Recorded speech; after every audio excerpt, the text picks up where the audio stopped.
capítulo 8. ¿Cómo se vive la vida cristiana? La vida cristiana se vive en el poder del Espíritu Santo. Ya hemos comprobado en el capítulo 7 cómo una persona que es nueva criatura intenta infructuosamente vivir la vida cristiana en dependencia de su propia fuerza, y el resultado claro es categórico, un rotundo fracaso, puesto que pone su persona, su ego, su yo al frente como sustento, como base para poder vivir la vida cristiana en dependencia de sus propias fuerzas. Entonces, el capítulo 8, como ya lo dijimos en su momento, es el capítulo de oro porque allí estaremos atendiendo cómo es la forma de vivir la vida cristiana de un cristiano, de una cristiana, valga la redundancia. La forma, cómo debe el hombre y la mujer vivir la vida cristiana. La obra de Cristo no solo nos libra de la condenación que merecíamos, sino también nos salva de la naturaleza corrupta en la cual nacemos. La obra de Cristo no es solo justificación, sino también santificación. Y eso es lo que pone Pablo en los versículos del 1 al verso 4, si hacemos un poco de memoria. Como dice el verso 1, ahora pues ninguna condenación hay para los que están en Cristo Jesús. Esa es una afirmación tajante que enfatiza férreamente nuestra justificación por la fe solamente. Esa es una de las 5 solas, ¿cierto? A propósito de la reforma protestante, las 5 solas, ¿cierto? No las inventó Martín Lutero, sino que es un resumen, es una condensación de la doctrina que creía él y han quedado magistralmente resumidas allí en las 5 solas. Y una de las 5 solas es sola fide, sola fe, solo mediante la fe. ¿Ya? Ahora, si usted me pregunta, ¿cuáles son las otras 4? Podríamos aprovechar de recordarlas en esta noche en 10 segundos, ¿cierto? Sola fide, sola fe, sola gratia, sola gracia, sola escritura, solo Cristo, soli Deo gloria, solo a Dios la gloria. Entonces, este es el verso 1, una afirmación tajante que enfatiza nuestra justificación por la fe solamente. Los versos 2 al verso 4 nos habla de la santificación que vive, o mejor dicho, que viene a través de la presencia del Espíritu Santo en nuestro ser por la obra de nuestro Señor Jesucristo. Al final del verso 4, que dice que no andamos conforme a la carne, sino conforme al Espíritu, expresa el fruto natural de la vida del cristiano. Esa es la consecuencia natural, el fruto natural de un cristiano, de una cristiana, que no anda conforme a la carne, sino conforme al Espíritu. Que no andamos conforme a la carne, sino conforme al Espíritu. ¿Cómo se identifica un cristiano? ¿Cómo se identifica una cristiana?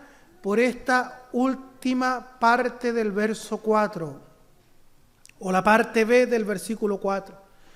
Un cristiano, una cristiana no anda conforme a la carne, sino anda conforme al Espíritu. Y eso de andar, Pablo lo usa mucho en sus cartas. Andar es vivir en dependencia del Espíritu Santo. ¿Cómo sé yo que usted es cristiano? ¿Cómo sabe usted que yo soy cristiano? Por mi andar, por mi vivir en el poder del Espíritu Santo. Si decimos que somos cristianos y no andamos en dependencia, no andamos en sumisión. No andamos controlados, dominados, mandados por el Espíritu Santo, porque eso es ser lleno del Espíritu Santo. Nos estamos engañando a nosotros mismos. Queremos vender una imagen que no es tal.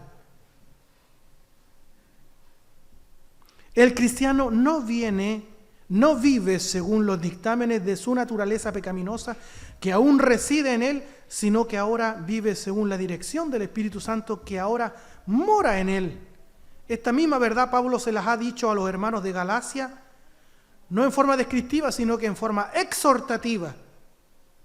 Romanos 8, del 1 al 11, Pablo describe la vida del cristiano. Pablo no está aquí exhortando nada, Pablo está describiendo la vida del cristiano. ¿Dónde exhorta? Lo hace en Gálatas. Si usted quiere, me acompaña allí. Gálatas capítulo 5, del verso 16 al 17. Gálatas 5, versos 16 y 17.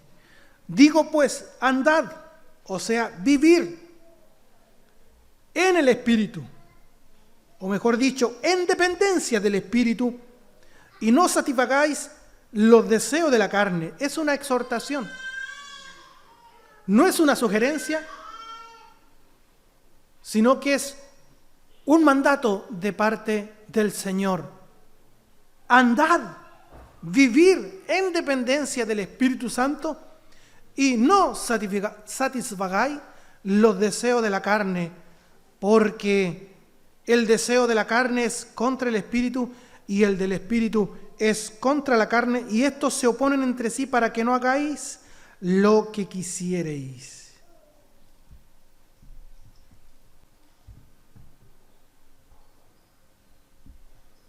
En Gálatas capítulo 5, versos 16 y 17, Pablo habla de la misma verdad que expresa en Romanos 8, del 1 al 4. La expresa de manera exhortativa a las iglesias de la región de Galacia. Quiero que prestemos atención a la siguiente frase. La santificación no resulta del esfuerzo independiente de nuestro ser, sino que es la vida del Espíritu Santo en nosotros. Voy a repetir eso. Hay algunos que creen que Jesucristo hace una parte, gracias Señor, porque moriste por mí en la cruz, derramaste tu preciosa sangre, enviaste tu Santo Espíritu, pero ahora me toca a mí en esforzarme todos los días, en santificarme a mí mismo con mis propias fuerzas. Eso es un rotundo fracaso, porque ya pasamos por el capítulo 7. Eso es imposible. La santificación no resulta del esfuerzo independiente de nuestro ser, sino que es la vida del Espíritu Santo dentro de nosotros. Eso tenemos que tenerlo claro desde el primer minuto. La obra de salvación de nuestro Señor Jesucristo se ha descrito como una moneda de dos caras. ¿En qué sentido? Por un lado, somos justificados y somos santificados. No podemos desligar la una de la otra. Una moneda de dos caras, porque por un lado somos justificados, pero también tenemos que ser santificados. Una persona que dice que ha sido justificada, ¿recuerda usted lo que está latente, lo que hemos dicho en otras reuniones? Si yo digo que una persona es justificada, es lo mismo que decir que ha sido salvada, ¿cierto? Una persona que es justificada por Dios es lo mismo que decir que ha sido salvada. Entonces, una persona que afirma que ella ha sido justificada, necesariamente tiene que estar siendo santificada. No existe un cristiano que haya nacido de nuevo, que haya sido regenerado, que actualmente no esté siendo santificado. Nosotros no podemos ver lo que hay dentro de nuestros corazones, pero sí, usted ve mi fruto, ve mi testimonio, y yo también veo su fruto y veo su testimonio. Y sé quién está avanzando, sé quién está estancado, sé quién está retrocediendo. ¿Cómo sabe usted? ¿Cómo llevo el evangelio yo? No, yo no conozco su corazón. Pero lo que habla claro es su testimonio, querido hermano en el Señor. Eso, ¿cómo lo podemos tapar? Gloria a Dios para siempre. Alguien escuché por ahí, no sé si en el conversatorio, no sé. Yo en la semana paso visitando distintas páginas cristianas, por supuesto, retroalimentando lo que aprendemos en las distintas reuniones, ¿cierto? Leyendo, escuchando porciones de la palabra del Señor como el Señor nos manda. Y no sé a quién escuché, a alguien de ustedes o ahí en la semana.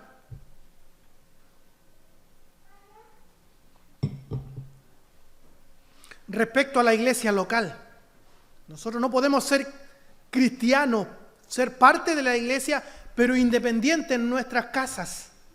Allá exhortarnos a nosotros mismos, adoctrinarnos a nosotros mismos. Yo en mi casa me guardo, yo en mi casa me adoctrino, yo en mi casa me enseño a mí mismo, yo en mi casa oro yo mismo, en mi casa me unjo a mí mismo. No existe hermano, hermana, desligado, independiente de la iglesia local. La iglesia local funciona como tal cuando estamos reunidos aquí, especialmente el día del Señor. Por eso es tan importante el día del Señor. Aparte, entre otras cosas, es cuando resucitó nuestro Señor Jesucristo. Por eso nos reunimos acá, en este día especial que nosotros lo consagramos, lo dedicamos. Evitamos al máximo de trabajar en el día domingo, y si es importante estar acá reunidos en la iglesia local, puesto que aquí nosotros funcionamos como cuerpo, ¿ya? Usted ni ningún otro hermano funciona o tiene vida independiente del cuerpo que es la iglesia. Somos muchos miembros, pero el cuerpo es uno solo, y usted no tiene vida independiente. No va a crecer, no va a fructificar ajeno a la iglesia, observándonos de su casa. Allá están siempre lo mismo. ¿Qué sacan con estar allá si son tan malos y pecadores? Y el que está allá en su casa sacando cuentas está más mal. ¿Sí o no?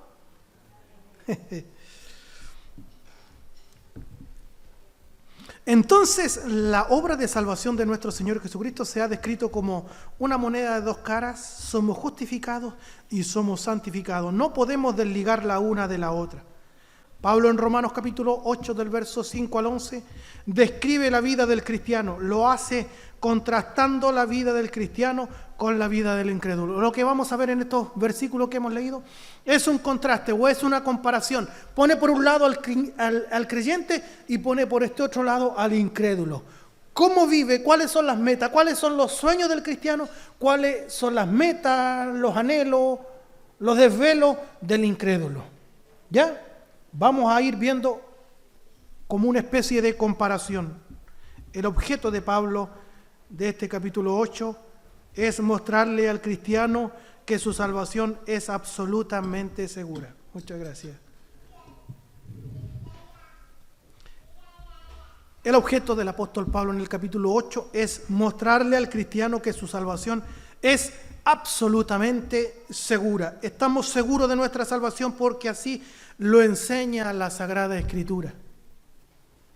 ¿Por qué estamos tan seguros? Bueno, tan sencillo como eso, así lo enseña la Sagrada Escritura.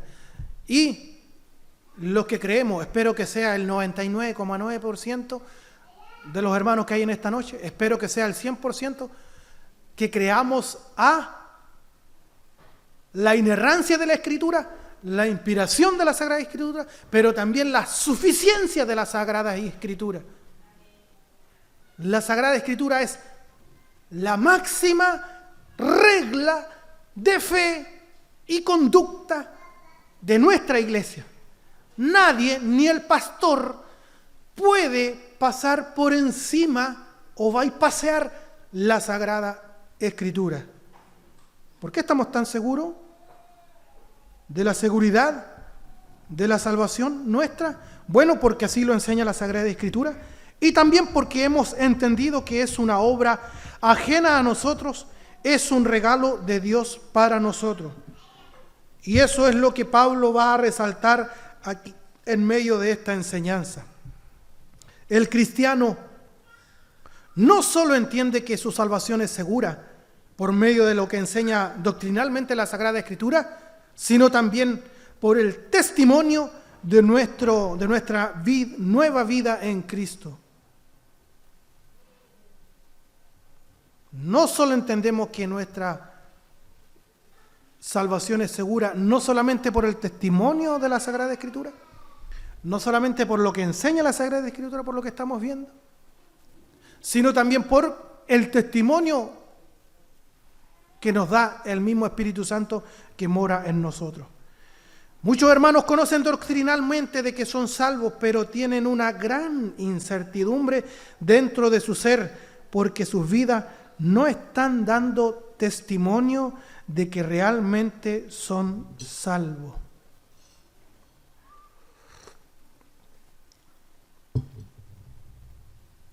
Muchos hermanos conocen intelectualmente, teológicamente, que son salvos, pero hay un gran pero. Tienen una gran incertidumbre dentro de su ser porque sus vidas no están dando testimonio de que realmente son salvados. Esto es muy reiterativo en el Nuevo Testamento. No solo el apóstol Pablo lo trata, sino que usted también verá en la primera carta de Pedro, en la primera carta de Juan, enfatizar esta verdad. El testimonio subjetivo que necesitamos de que el Espíritu Santo realmente mora en nosotros. La seguridad de la salvación de los creyentes es demostrada por su estilo de vida cristiana. Lo que quiero decir, un cristiano se nota, se ve por la forma en que vive.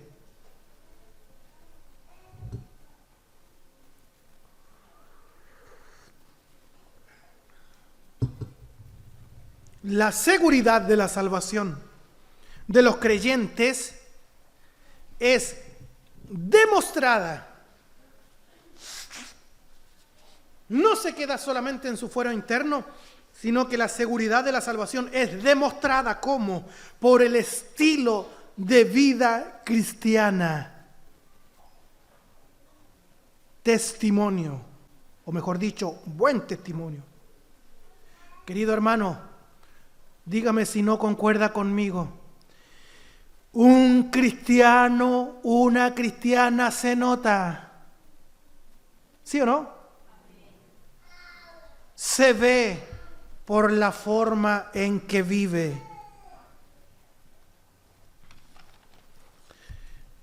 Atendamos, por favor, al versículo 5, parte A, y al versículo 6, parte A también.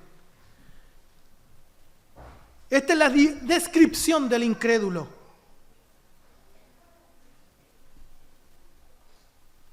Verso 5, parte A. Porque los que son de la carne piensan en las cosas de la carne. Y ahora el verso 6, parte A.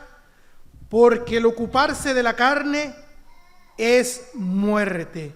Así describe Pablo al incrédulo, al mundano. La importancia de esto es para que veamos de dónde nos libró el Señor, pasar del reino de la muerte al reino de la vida, de las tinieblas a la luz. Pero también para que abramos los ojos de vernos todavía en una condición mediocre en cuanto a vivir la vida en Cristo. Hay 4 aspectos muy claros respecto de la vida del incrédulo. Primero, los que son. Segundo, sus intereses. Tercer lugar, a qué dedican su fuerza. Y en cuarto lugar, el resultado de su vida. ¿Quiénes son los incrédulos? Los que son de la carne. Segundo, ¿cuáles son sus intereses? Las cosas de la carne. En tercer lugar, ¿a qué dedican sus fuerzas? Centran todas sus fuerzas en las cosas de la carne. Y en cuarto lugar, ¿cuál es el resultado? El resultado es la muerte. ¿A qué nos referimos cuando hablamos de la palabra carne? Se usa mucho en las cartas paulinas. Carne quiere decir la naturaleza pecaminosa del hombre, aquella naturaleza que rechaza cualquier otro Dios diferente a sí mismo. El teólogo John Stott habla de la carne lo siguiente: la totalidad de nuestra humanidad en su condición corrupta, nuestra naturaleza humana caída y egocéntrica, o más sintéticamente, el yo dominado por el pecado. Estamos describiendo al incrédulo para finalmente quedarnos con el cristiano, o sea, usted y yo.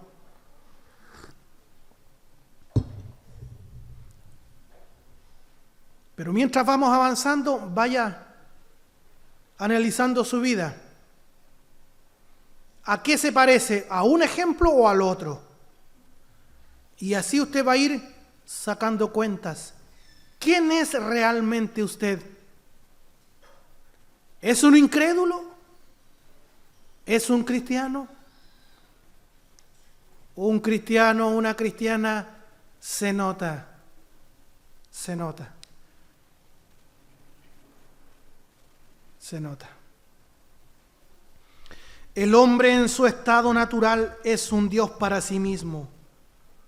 Odia, el incrédulo odia la idea de dar cuenta de sus acciones. Por eso vamos a referirnos de soslayo solamente a la disciplina. Un pastor puede darse cuenta quién tiene frente a su persona cuando el hermano o la hermana es llamado a disciplina. ¿Cómo reacciona? Uno se da cuenta a quién tiene delante de sí. Y el pastor tiene que aflojar un poco, pensaba que era una nueva criatura y se está dando cuenta de que no es nueva criatura. O pensaba que era maduro o madura y tiene que aflojar porque es niño todavía. El incrédulo odia la idea de dar cuenta de sus acciones. Cree que él fija las reglas de su vida. Él es el que define qué es lo bueno y qué es lo malo. El incrédulo aborrece el hecho de que alguien le imponga qué es lo bueno y qué es lo malo. El incrédulo quiere demostrar que no se sujeta a algo diferente a lo que él mismo define. Ese es el hombre dominado por su yo. Veámoslo dentro de la iglesia. El verdadero creyente, cuando es disciplinado en la iglesia, nosotros recientemente, en 2 clases, escuelas dominicales pasadas, un par más, nos hablaba de la disciplina. Hebreos 12 dice que la disciplina al presente no es causa de gozo, sino de tristeza.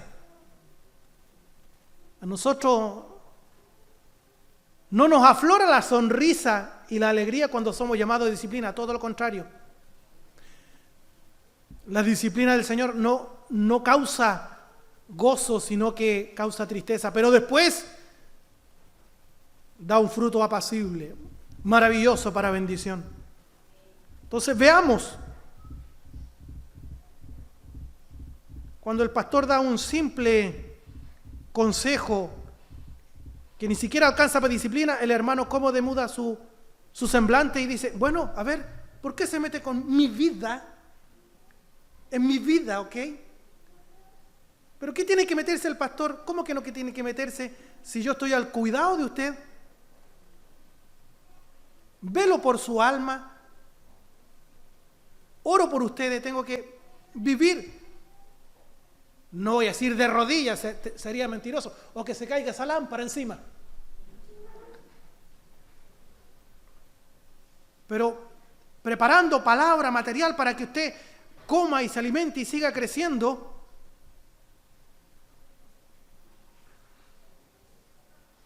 Pero también, cuando el pastor le aconseja o le disciplina,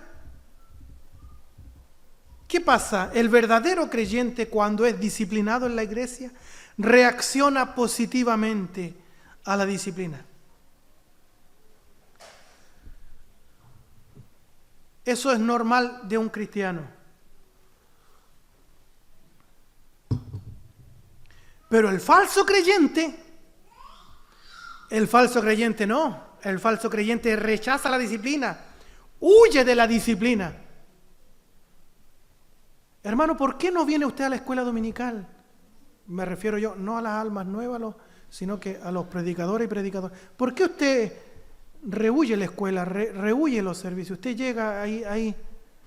Bueno, yo soy dueño de mi tiempo. ¿Se da cuenta que a nosotros nos cuesta, no nos nace la disciplina? Mire, jóvenes, donde quieran meterse a una academia, a un deporte, ajedrez, lo que sea, cerámica en frío, crochet, lo que quieran practicar, ballet, lo que sea, le van a exigir disciplina.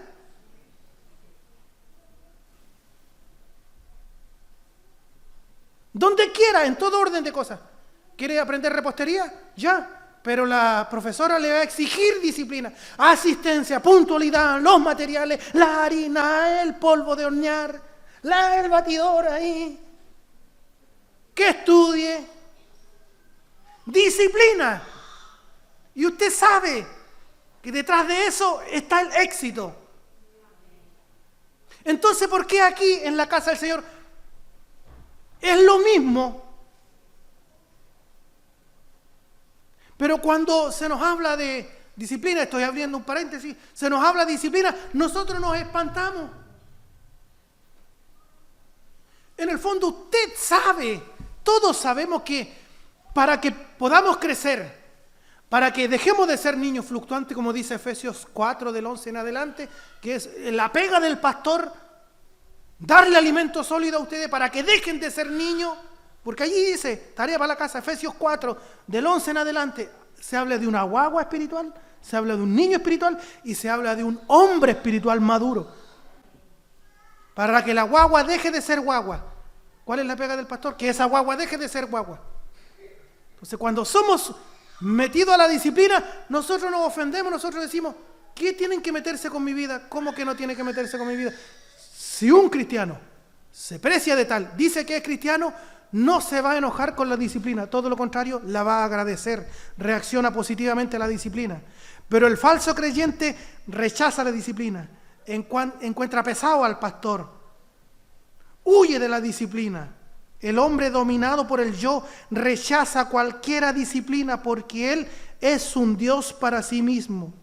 La raíz de todo pecado es la independencia a la voluntad de Dios en pos de satisfacerse a sí mismo. El incrédulo es de la carne porque su ser solo tiene un guía, una fuente a satisfacer, es a saber, él mismo. Él es de la carne, él es su propio Dios. ¿Qué dice el verso 5? Porque los que son de la carne piensan en las cosas de la carne. ¿A qué se refiere la palabra piensan? Es el mismo verbo que usa el Señor Jesucristo cuando reprende a Pedro, cuando le dice a Pedro, Pedro, ¿por qué no pones la mira en las cosas de Dios sino en las cosas de los hombres? Pensar en las cosas de la carne es que aquello que les preocupa, las ambiciones que los mueven, los asuntos que les absorben, su perspectiva de vida, sus valores, sus deseos, sus propósitos, son los que su naturaleza caída les dicta.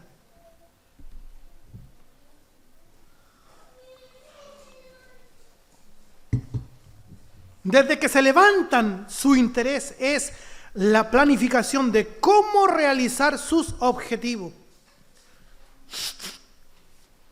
Son de la carne y piensan solamente en las cosas de la carne, cómo realizar su propia vida. A propósito, ¿qué es lo que usted primeramente piensa cuando se levanta? ¿Mira a su lado y ve a su negro, al amor de su vida? ¿O usted, hermano, mira para el lado y dice, no, pero ¿por qué se ríe? Usted está poniendo intención en mi... ¿Qué es lo que primero decimos cuando nos levantamos en la mañana? ¿Tratar de conquistar el mundo?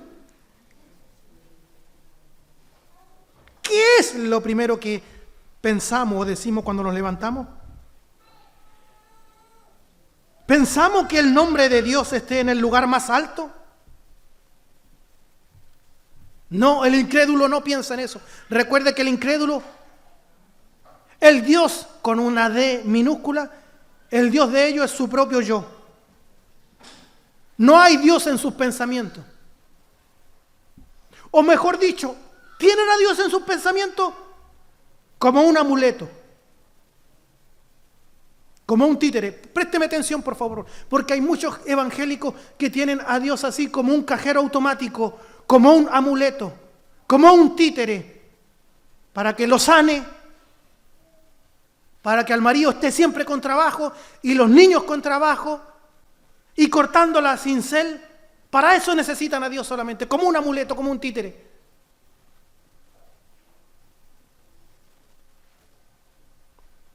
Tienen a Dios en su mente, pero como un títere que utilizan para lograr sus objetivos. Y a ello dedican sus fuerzas, gastan toda sus energías. Son de la carne, piensan en las cosas de la carne y dedican su fuerza para que su nombre sea colocado en lo más alto posible. El final de este tipo de vida es la muerte, porque va en contra del propósito para el cual fue creado. Yo creo que a esta altura todos nosotros ya tenemos claro cuál es el propósito de nuestra vida aquí en la tierra. La criatura no define cuál es el propósito de su existencia. Es el Creador quien ha definido cuál es el propósito de su criatura. Y este no es otro que vivan para su gloria. Gloria. Vivan para la gloria de Dios. Lucas capítulo 12, por favor, vayamos allá brevemente, del 13 al 21. La parábola del rico insensato.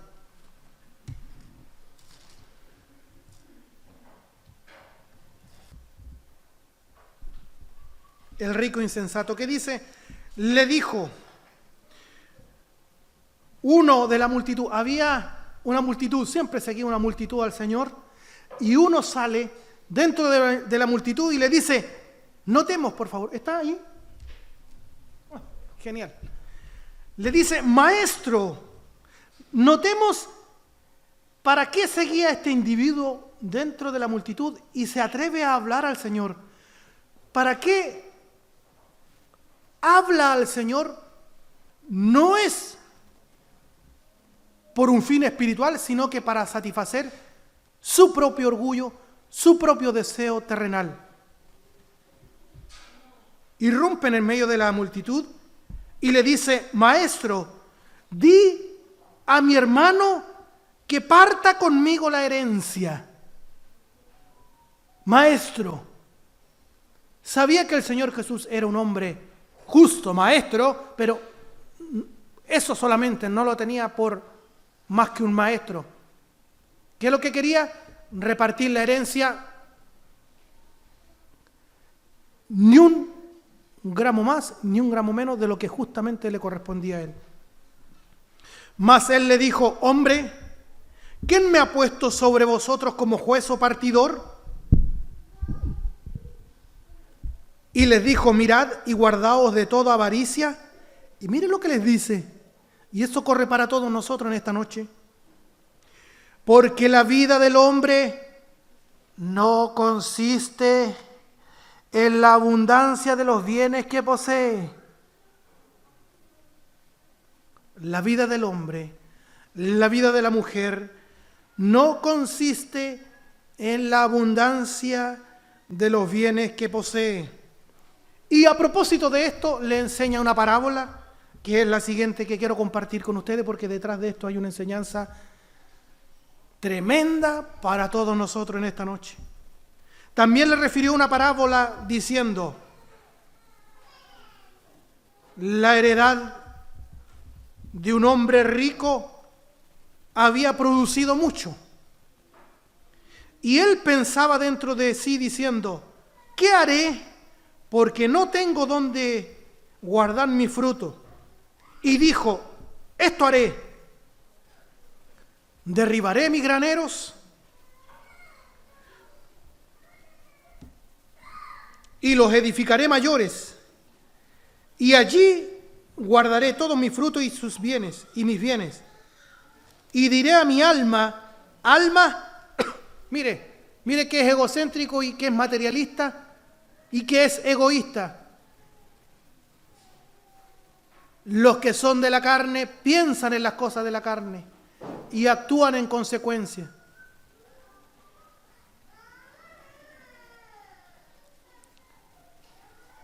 Hermano Richard, ¿no? Hermano Richard, ¿están funcionando los parlantes de la mitad para atrás, cierto?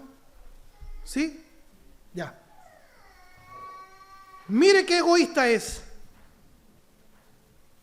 Alma, muchos bienes tienes guardado para muchos años. Repósate, come, bebe, regocíjate. Pero Dios le dijo: bruto. Es el único. Sí, nosotros, la Reina Valera del 1960 dice necio, pero si vamos más al original dice bruto, bruto, bruto, bruto.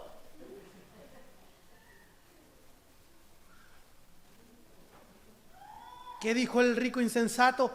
Alma, muchos bienes tiene acumulado, come, bebe, repósate, pásala bien. Pero el Señor dice: la vida del hombre, la vida de la mujer, no consiste en los bienes que posee. Hermano, usted se va a morir y el trabajo va a quedar. No se ponga trabajólico. Guárdele el tiempo al Señor.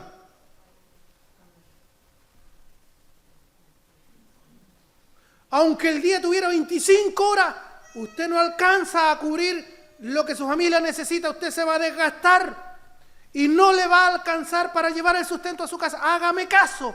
Guárdele tiempo al Señor, déjele tiempo al Señor, especialmente el día domingo, el día del Señor, y verá cómo Dios va a suplir lo que usted en sus propias fuerzas no puede llevar a la mesa. Dios le va a suplir sus necesidades, entiéndalo de una vez por todas, hermano, en el Señor. O si no, está cambiando bife lomo vetado por charqui, por carne molida.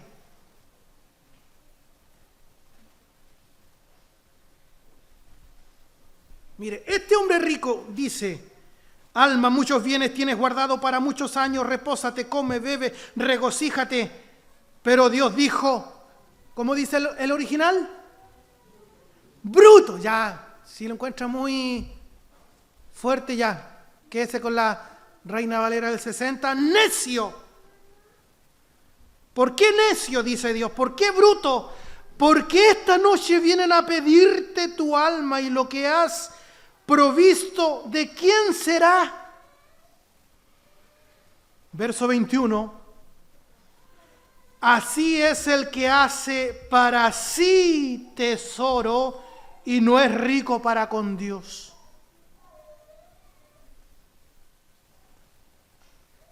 Hay personas que son ricas para sí mismos. Así es el que hace para sí tesoro y no es rico para con Dios. Al final de todo, para el incrédulo, a pesar de sus sueños de grandeza, llegará y tendrá que enfrentar al Creador de todo y juez del mundo, que creó todo para su gloria, y se hallará aborrecido por el Señor por vivir alejado de su voluntad, por vivir lejos del objetivo de glorificarlo con su existencia. Todos los hombres nacemos en dicha condición. Todos nacemos en dicha condición. Buscamos la gloria de nuestro propio nombre y no la gloria de Dios. Desde que nacemos queremos ser ricos para sí mismos y no ricos para Dios. Pero hay una verdad más atroz que esta, y es la incapacidad de que por sí mismos podamos salir de dicha condición. Y eso es lo que expresa el apóstol Pablo en Romanos, versos 7 y 8, leámoslo por favor.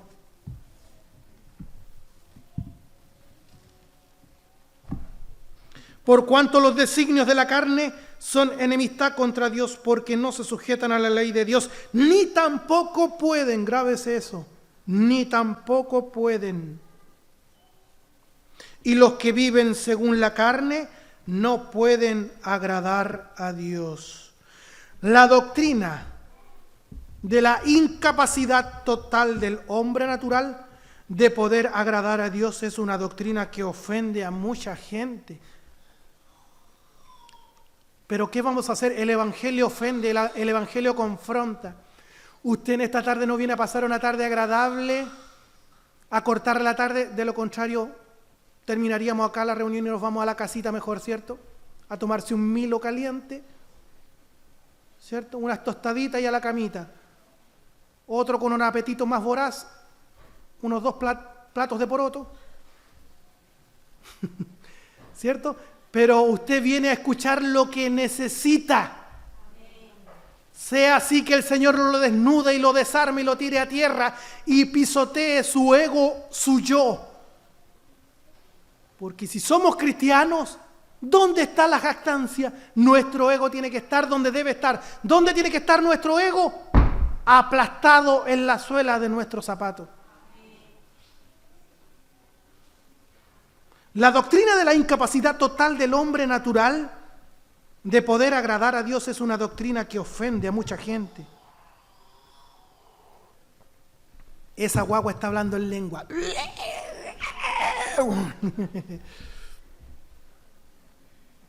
En especial a aquellos que creen que Dios seguramente los tiene en un lugar especial de su corazón por las cosas buenas que ellos hacen. Aquellos que miran al otro y se sienten mejores, los que se autojustifican. Dios, oran para sí mismo. Dios, te doy gracias porque no soy como este hermano, pobre hermano, ladrón, injusto, adúltero. Yo soy diferente. Si usted se compara con el hermano, con la hermana, parte equivocadamente haciendo el ejercicio, porque nuestra comparación no es el hermano, no es la hermana, sino que nuestra comparación tiene que ser con nuestro Dios, con nuestro Hacedor, nuestro Creador. Eso es lo que tenemos que hacer, sí. Nuestra comparación es Dios, su justicia, y por eso es que estamos cortos. Nos quedamos cortos de la justicia de Dios. Hay un pensamiento, una enseñanza que recorre toda la Biblia. Sed santos porque yo soy santo. Y Hebreos 12:14, seguid la paz con todo y la santidad, sin la cual nadie verá al Señor. La doctrina de la depravación total, que señala que el hombre en su estado natural es un hombre en un estado miserable y desesperado, totalmente influenciado por el pecado, enemigo de Dios, ignorante de que sus buenas obras no son para Dios, sino como trapos de inmundicia, como lo expone el profeta Isaías. Ellos no saben, los pobrecitos, que así son las mejores obras que el hombre pueda hacer. Ya el profeta Isaías lo dijo. Son como trapos de inmundicia delante de la presencia de Dios. Y cuando Isaías dice que las mejores obras del hombre son como trapos de inmundicia, ¿a qué nos referimos? Los trapos de inmundicia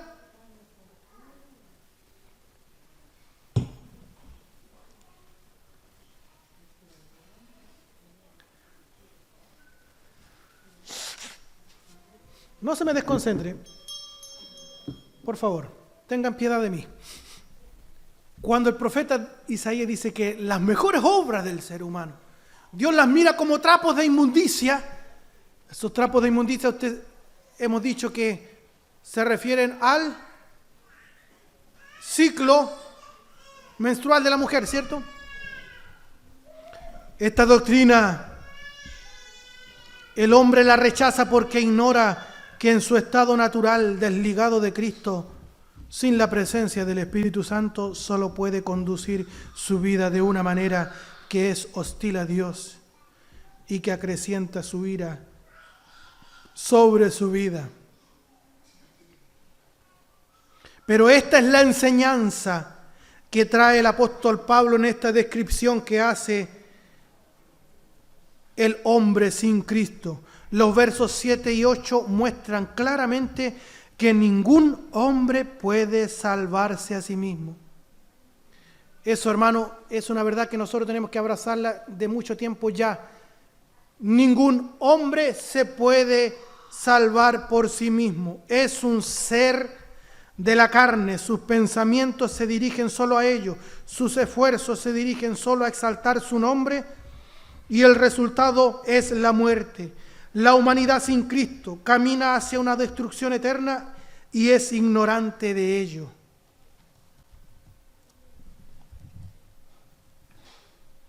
Por cuanto los designios de la carne son enemistad contra Dios, porque no se sujetan a la ley de Dios, ni tampoco pueden. El hombre es absolutamente incapaz, imposibilitado para salvarse a sí mismo. Ahora, vayamos, antes que se me termine el tiempo, describamos por favor la vida del creyente, o sea, todos nosotros, espero yo.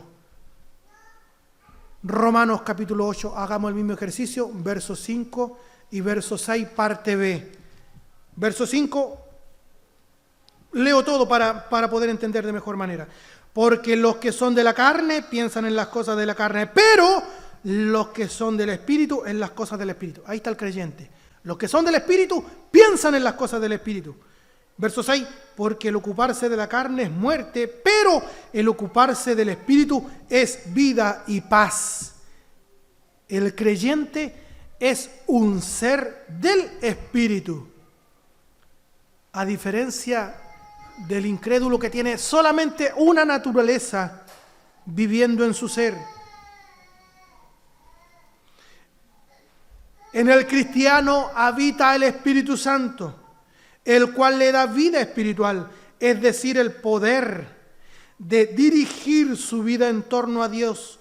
Esto es lo que hace la vida espiritual.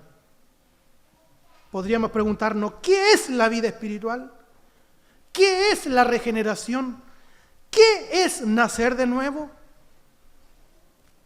Son preguntas muy profundas, pero básicamente debemos decir que es la presencia del Espíritu Santo en nuestras vidas que nos permite, a diferencia de nuestra miserable condición, que solo se guiaba obedeciendo al yo, ahora obedecer a Dios. Un teólogo español fallecido de nombre Francisco Lacueva, que termina de concluye la obra del comentario de la Sagrada Escritura de Matthew Henry. Matthew Henry parte a la presencia del Señor y no concluye su comentario, y Francisco Lacueva lo concluye, dice lo siguiente: Dios cambia el norte de nuestra brújula y el corazón así cambiado se mueve en dirección al nuevo norte que Dios le indica. De la misma manera que Lázaro tuvo que ser resucitado antes de poder moverse. Eso es verdad, ¿cierto? ¿Concuerdan conmigo? De la misma manera que Lázaro tuvo que ser resucitado antes de poder moverse, así también nuestro ser tiene que ser impulsado por el Espíritu Santo para caminar en la verdad. ¿Por qué? Porque de lo contrario seguiríamos siendo de la carne, y los que son de la carne piensan en las cosas de la carne, viven, se levantan desde la mañana pensando en su propio yo, cómo exaltar su propio nombre, y tampoco pueden vivir de acuerdo al Espíritu. Los cristianos somos ante todo seres del Espíritu Santo. Colocamos nuestros pensamientos en las cosas del Espíritu, como dice el verso 5. Porque los que son de la carne piensan en las cosas de la carne, pero los que son del Espíritu piensan en las cosas del Espíritu. Su razón, entendimiento y afectos son afectados por la dirección del Espíritu Santo. ¿Qué dice Colosenses capítulo 3, verso 1 al 3?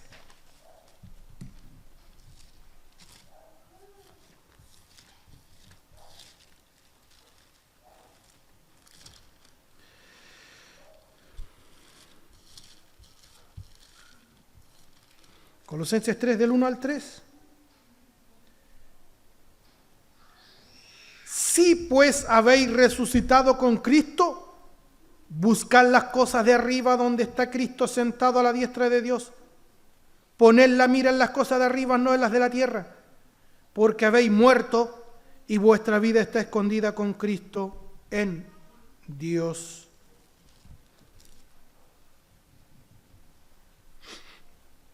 Colocar nuestros pensamientos en las cosas del Espíritu Santo es no olvidar nuestra posición privilegiada, que esta verdad domine nuestros pensamientos, nuestra perspectiva, nuestras palabras, nuestras acciones. El cristiano ya no es un ser que se cree independiente. El cristiano, por la acción del Espíritu Santo, ha reaccionado y ha visto lo que es una criatura. Dios nos bendiga. A diferencia de un no cristiano, de un no creyente, todos los que dicen que son cristianos han despertado a esta gran verdad, han reaccionado por poder del Espíritu Santo y han visto lo que verdaderamente son. Somos una criatura. El cristiano no tiene mente propia. ¿Cómo? El cristiano no tiene mente propia. Su mente es la mente de Cristo. No tiene deseos propios. ¿Cómo? La voluntad de Cristo es su única ley. Está gobernado por el Espíritu Santo. Eso es ser lleno del Espíritu Santo. Ser lleno del Espíritu Santo no es que todos los domingos usted llore, el Señor lo toque. Bueno, ojalá siempre sea así. Pero no, van a ver algunas veces que usted no va a sentir nada. Pero hermano, ¿quién le dijo a usted que esto era por el sentir? A lo mejor muchas veces usted no se va a sentir cristiano, pero no le haga caso a su corazón. Esto no se trata de sentir, esto se trata de creer a la Biblia. ¿Estamos claros? El cristiano está gobernado por el Espíritu Santo, controlado por Cristo, centrado en Dios. Ser lleno del Espíritu Santo es ser controlado. Es que el Espíritu Santo nos mande, que el Espíritu Santo nos gobierne. Ya, Manuel, tú de lunes a sábado estuviste en tus actividades, el día domingo es mi día. Tú tienes que obedecerme a mí. Amén, Señor. Y como estoy lleno del Espíritu Santo, estoy aquí donde tengo que estar. ¿Cómo le voy a creer a un hermano que está lleno del Espíritu Santo? Me salió mexicano tote. Lleno del Espíritu Santo. ¿Cómo le voy a creer a un hermano que está lleno del Espíritu Santo si no lo veo aquí donde tiene que estar? No, un hermano que está lleno del Espíritu de Dios, lleno del Espíritu Santo, obedece al Espíritu Santo. Obedece. Y está en las actividades de la iglesia.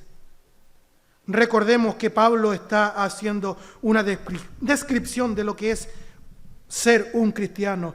Esto no quiere decir que nuestra vida sea perfecta para con la voluntad de Dios. No estamos diciendo que, nuestra vida perfecta para con la voluntad de Dios. No. Pero, a pesar de que fallamos, ¿cierto? ¿Ha fallado usted? Fallamos, ¿cierto? Pero a pesar de que fallamos, nuestra orientación básica y los apegos más profundos de los hijos de Dios tienen que ver con las cosas del Espíritu, no con las cosas de la carne. Si eso lo experimenta usted, entonces usted es un cristiano, es una cristiana. Es por eso que el cristiano, cuando se levanta por las mañanas y después de mirar a su esposa o a su esposo y decir, qué hermosa, su pensamiento es Dios y ora así: Señor, dice usted así una oración parecida: Señor, pongo este día en tus manos y te pido que lo pueda vivir para tu gloria.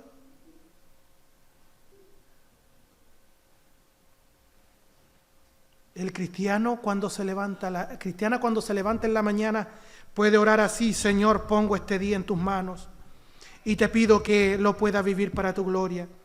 ¿Qué dice 1 Corintios 10:31? Si pues coméis o bebéis o hacéis otra cosa, hacedlo todo para la gloria de Dios. Eso es, todo lo que hagamos tiene que ser para la gloria de Dios.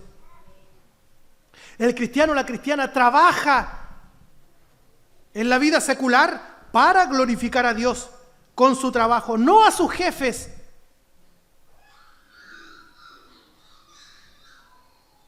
Por eso el cristiano es excelente en lo que hace. Hermano, hermana, usted es un excelente trabajador. Cri, cri. O cuando no nos miran,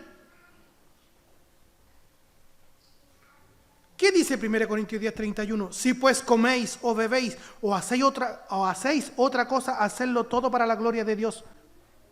El cristiano va al trabajo, pero desarrolla su trabajo con excelencia porque no está como sirviendo a su jefe o a su patrón, sino que ese trabajo se lo está ofreciendo, se lo está ofrendando a Dios. Es como que está trabajando para Dios.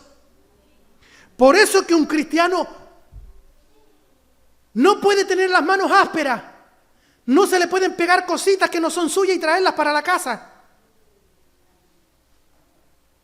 Un cristiano tiene que desarrollar su trabajo con excelencia. Si pidió 10 sacos de cemento, ocupe los 10 sacos de cemento, no 5 para la obra y 5 para lo que está haciendo en su casa.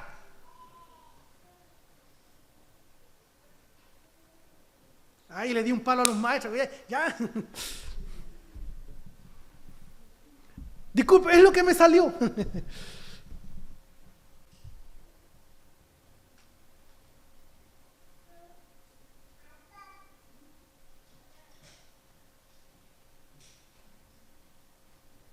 No porque trabaje en una carnicería voy a salir caminando así y las piernas duras porque hoy que tengo pantorrilla.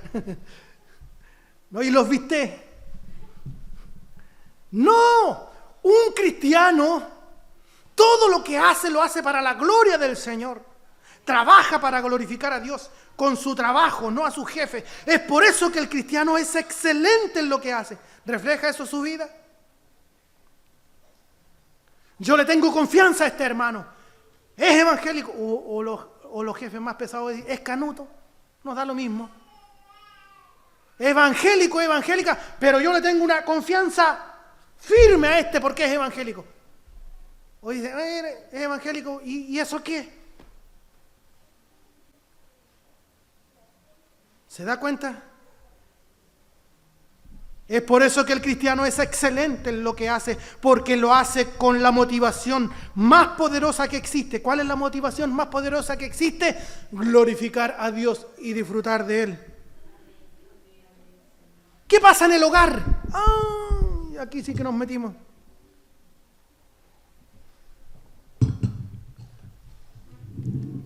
La esposa nuestra tiene la confianza como para llegar ahí, amor mío, amado mío, o la esposa va así como...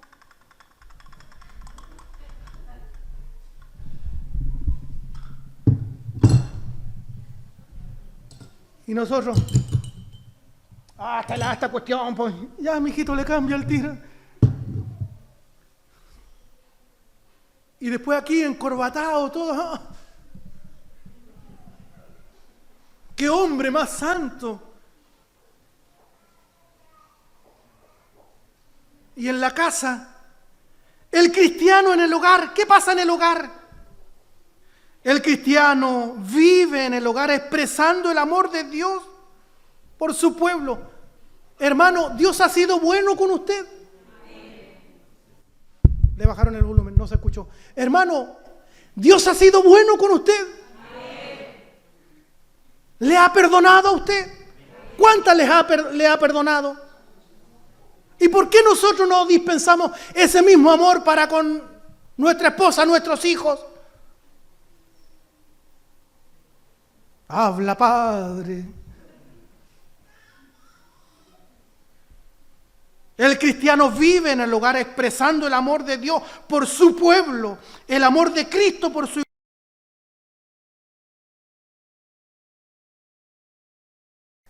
ese hogar cristiano allí donde está en la Cerro Negro, en la Rinconada, en la Viña, ¿cierto? En San José, en La Vega, en Paihuén, en Peñablanca, en La Ligua, en Viña, donde estemos, ese hogar cristiano es un faro allí y todos lo ven. Qué maravilloso esos hermanos. Qué triste es cuando dicen los vecinos, oye, ya el hermano ahí, las hermanas están haciendo escándalo, ¿cierto? Llama al 133. Oh. No, eso no tiene que ser así. El cristiano vive en el hogar, expresando el amor de Dios. Vive con la motivación más poderosa que existe. ¿Cuál es esa motivación más poderosa? Glorificar a Dios en nuestro ser. La convicción del cristiano por medio del Espíritu Santo es gozar de Dios viviendo para Él. Bendita esclavitud es la esclavitud del cristiano. El cristiano por la acción del Espíritu Santo sí se sujeta a la ley de Dios. Escúchame bien, no por nuestros medios. Ahora sí nosotros nos podemos sujetar a la ley. ¿En serio? Pero si usted nos ha enseñado todo Romano, hasta aquí está el capítulo 8, que el hombre no se puede sujetar a la ley. Sí, el hombre natural no puede. Un cristiano hecho nueva criatura, valga la redundancia, no puede en su propia fuerza. Pero un cristiano dominado, lleno del Espíritu Santo, sí se puede sujetar. El cristiano, por la acción del Espíritu Santo, sí se sujeta a la ley de Dios y entonces le agrada con su vida. Gracias a la acción del Espíritu Santo nos podemos sujetar a la ley de Dios. No al 100%, no íntegramente, pero sí sinceramente. Fuimos salvados con el objeto de ser santificados y serle agradable a Dios. Como está implícito en la parábola del rico insensato, la vida consiste en ser ricos para con Dios, porque todo es de Él, por Él y para Él. C.H. Spurgeon, predicador inglés: el cristiano más pobre posee más que el incrédulo más rico. Concuerdo plenamente con esa frase. Este predicador decía: el cristiano más pobre, ese cristiano más pobre posee más que el incrédulo más rico. Pablo tenía la intención de que los hermanos de Roma estuviesen gozosos de su condición en la seguridad de su salvación, al entender de que el Espíritu Santo habita en ellos y que su condición no era la misma que la de los demás hombres. Pues no existe un cristiano que no posea el Espíritu Santo en su ser. ¿Qué dice el verso 9? Mas vosotros no vivís según la carne, sino según el Espíritu. Si es que el Espíritu de Dios mora en vosotros, y si alguno no tiene el Espíritu de Cristo, no es de Él. Aquí cuando dice, si es que el Espíritu de Dios mora en vosotros, no lo miremos como una condición. Cuando dice, si es que el Espíritu de Dios mora en vosotros, bien lo podemos interpretar de la siguiente manera: desde que el Espíritu mora en vosotros, cuando alguien nos pregunte con aires de superioridad espiritual si ya fuimos bautizados en el Espíritu Santo o por el Espíritu Santo como una segunda obra de gracia, nuestra respuesta tiene que ser la siguiente: su pregunta señala ignorancia escritural, pues todos los cristianos son habitados por el Espíritu Santo. Así lo dice el verso 9, que si alguno no tiene el Espíritu de Cristo, no es de Él. Y si somos cristianos, obviamente somos habitados, bautizados en el Espíritu Santo. Pues si no fuese así, no seríamos cristianos y no estaríamos unidos a Cristo. Aunque el propósito del apóstol Pablo es alentar a los romanos, esta declaración doctrinal tiene un lado negativo. ¿Cuál es el lado negativo? El hombre que no tiene el Espíritu Santo se ve por la forma de vida en la que vive. No es cristiano por más que se esfuerza aparentándolo. Verso 10 y 11. Vamos acercándonos al final. Verso 10 y 11. Pero si Cristo está en vosotros, el cuerpo en verdad está muerto a causa del pecado, mas el Espíritu vive a causa de la justicia. Y si el Espíritu de aquel que levantó de los muertos a Jesús mora en vosotros, el que levantó de los muertos a Jesús vivificará también vuestros cuerpos mortales por su Espíritu que mora en vosotros. El Espíritu Santo resuelve esta grave condición que todo hombre tiene que enfrentar: la muerte, porque eso es una gran verdad. Todos moriremos.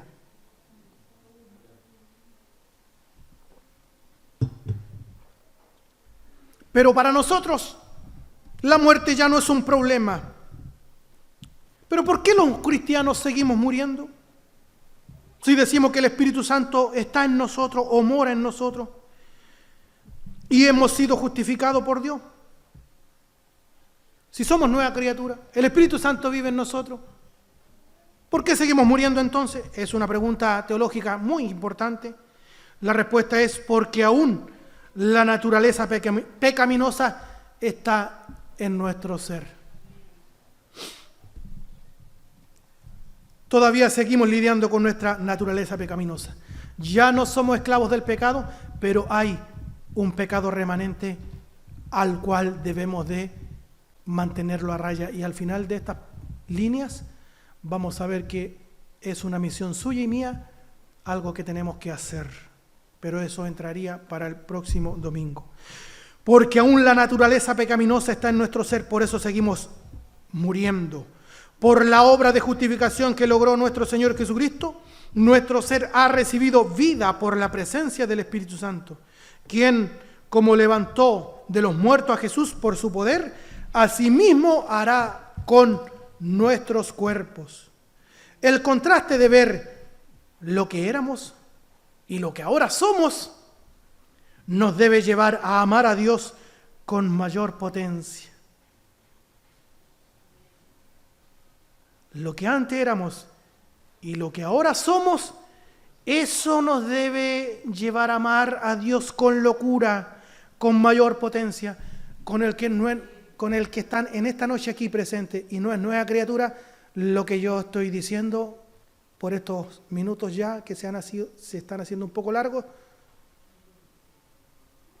es tedioso, es latero, no entiende, no le encuentra pie ni cabeza. El hombre natural no percibe las cosas del Espíritu, porque para él son locura. Pero el que es nueva criatura, el contraste que podemos ver en esta noche, de cuando éramos incrédulos, cuando estábamos perdidos, y lo que somos ahora, nos debe llevar a correr, a amar a Dios con mayor potencia. El cristiano no vive su vida cristiana en pos de la voluntad de Dios porque tenga el peligro de ser condenado. Porque ya sabemos que ninguna condenación hay para los que están en Cristo Jesús. Ya no servimos a Dios con el miedo que si no vengo el día domingo, Dios le va a mandar una enfermedad terminal a mi esposa, a mi hijo, a mi descendencia. No servimos a Dios por eso, por el terror o por el temor, sino que al ver nuestra vida pecaminosa pasada y al ver lo que Dios ha hecho con nosotros, que somos nuevas criaturas y vamos venciendo al mundo, al diablo y a la carne en dependencia del Espíritu Santo, al ver nuestra realidad, que el cielo nos espera. Eso es más que la dinamita, más que la pólvora. Ese es es una gran potencia que nos debe llevar a servir y amar a Dios. El cristiano no vive su vida cristiana en pos de la voluntad de Dios porque tenga el peligro de ser condenado, porque ahora ninguna condenación hay para los que están en Cristo Jesús. El motivante para vivir la vida cristiana en pos de la voluntad de Dios es lo siguiente: es entender lo que Cristo ha hecho por nosotros.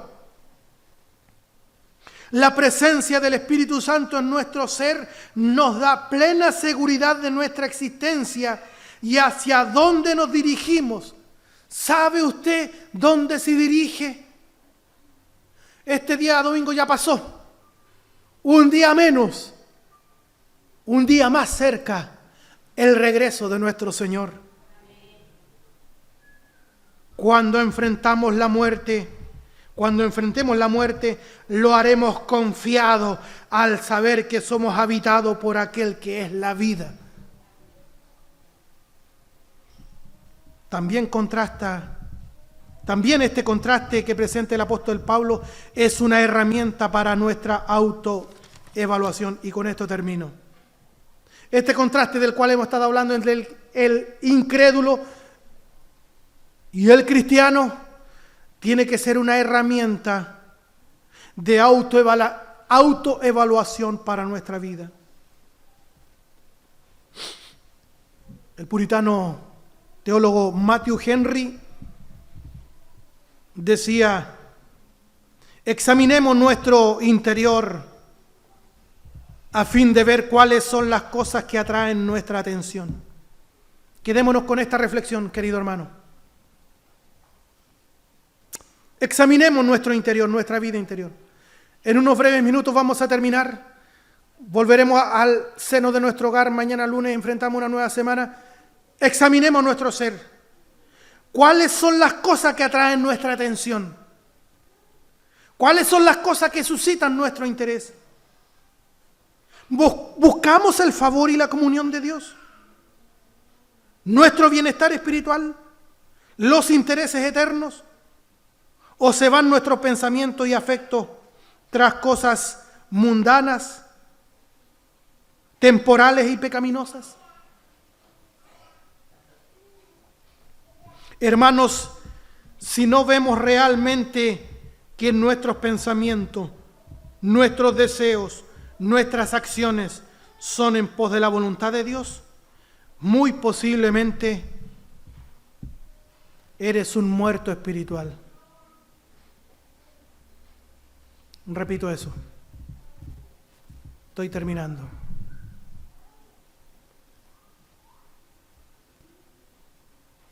Si le pudiera exigir o dirigir una exhortación en esta noche, sería esta. Querido hermano, hermana, si usted no ve realmente que en su ser, en sus pensamientos, en sus deseos, en sus acciones, son en pos de hacer la voluntad de Dios, es muy probable que usted no sea una nueva criatura. Usted es un muerto espiritual. Esa es la primera opción.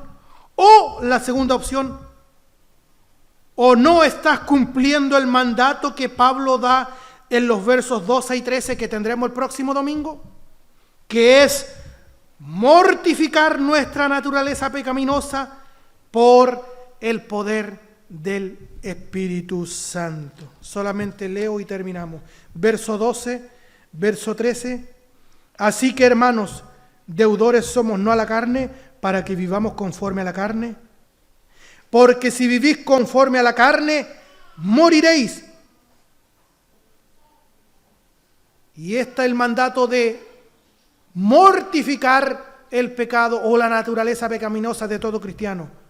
Mas si por el Espíritu hacéis morir las obras de la carne, viviréis. Entonces, si nuestras acciones, nuestros deseos, nuestros pensamientos no están en la perfecta voluntad de Dios o tras la voluntad de Dios, muy posiblemente usted no sea un creyente, es un muerto espiritual. O la otra opción sería que no está cumpliendo al mandato que Pablo da aquí en el verso 12 y 13, que es mortificar nuestra naturaleza pecaminosa por el poder del Espíritu Santo. Porque dijimos en su momento que la obra de la justificación es por obra solamente de Dios. ¿Cierto? Monergista es Dios quien justifica a través de la obra toda suficiente del Señor Jesucristo, a través del Espíritu Santo. Pero la santificación, si bien es cierto, es una obra de Dios a través del Espíritu Santo. Allí, en la santificación, tanto usted como yo estamos invitados por Dios a participar de ella. ¿Cómo? Esta noche ya lo hemos esbozado, a través de la mortificación del pecado. Todo en dependencia del Espíritu Santo. Eso lo veremos el próximo domingo. Es un tema apasionante en el cual todos estamos involucrados. Oremos al Señor, demos gracias por su bendita palabra y que Él nos ayude a vivir esta vida en perfecta dependencia de su Santo Espíritu. Pues así iremos como la luz de la aurora, de brillo en brillo, hasta que el día es perfecto. Oremos al Señor.